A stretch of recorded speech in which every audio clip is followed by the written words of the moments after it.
Good morning, everyone. I know a lot of you are wanting to know, how do I fix the direct deposit, or when will I get my payment? Well, in this video, I'm going to show you how to do that step by step.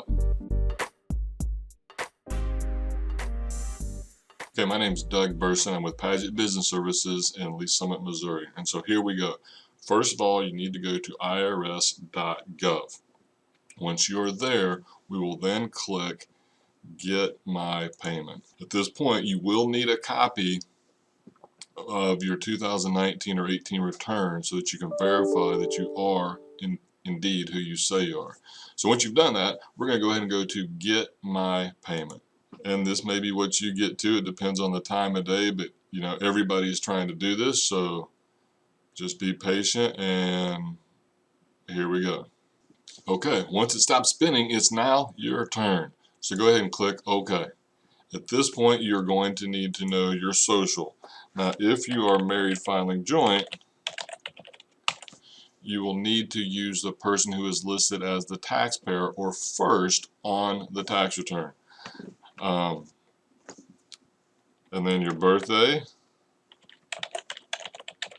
and your address of record. So this will need to be the address that was on your latest filed tax return, unless you have updated your address with the IRS. But it'll need to be your last address of record so they can match you up.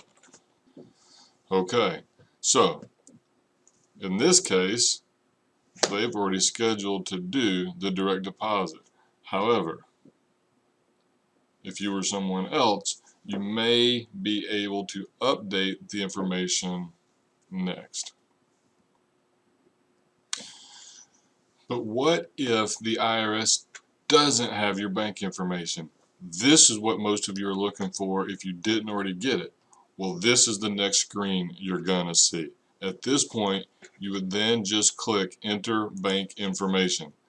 And at that point, you'll need to give more information for your tax return, whichever one was last filed, 18 or 19. They're going to need this information so they can verify you are indeed who you say you are and fill it out based on the tax return. So I would recommend getting a copy of the tax return out before you start this process so that you can in fact put in the right information, because if you don't put it in like it was from the tax return, it's going to reject it and cause you problems.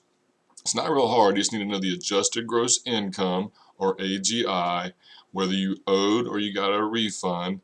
Put the amounts in. It can then verify that that is in fact what they show on record. And then you just tell them where you want the money to go, the routing number and the account number, and whether it's savings or checking. Now, a little hint, on the bottom of your check, the routing number is 9 digits long. Routing numbers have to be 9 digits. So if it's not 9 digits, that's not your routing number. And it's normally the one that's between the things that look kind of like a semicolon. So that's your routing number. That's the number for the bank. Then do your account number. And make sure sometimes at the bottom of the check, they also put the check number down there too. So make sure it is just your account number, and then hit submit. It's really that simple, and at that point they can then begin to process your payment. It's going to greatly expedite how soon you get it, and I hope this is helpful, and we'll see you next time.